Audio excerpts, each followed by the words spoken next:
ಭಗತ್ ಸಿಂಗನು ಸೆರೆಮನೆಯಲ್ಲಿದ್ದಾಗ ಅವನ ತಾಯಿ ಹೇಳಿದ ಮಾತಾದ, ನಿನ್ನ ನಿಲುಮೆಯನ್ನು ಬದಲಾಯಿಸಬೇಡ,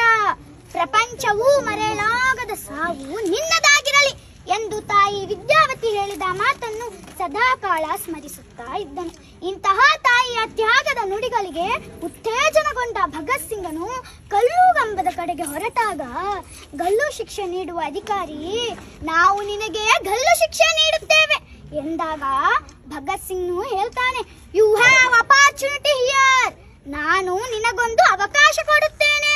ನನ್ನಂತವನನ್ನ ಕೊಂದು ನಿನ್ನ ಜನ್ಮ ಪಾವನ ಮಾಡಿಕೋ, ಏಕೆಂದರೆ ನನ್ನ ದೇಶದ ಯುವಕರು ಮರಣವನ್ನ ಮಹಾನವಮೆಯನ್ನಾಗಿ ಸ್ವೀಕರಿಸುವ ಸಂಭ್ರಮ ಪಡುತ್ತಿದ್ದಾರೆ.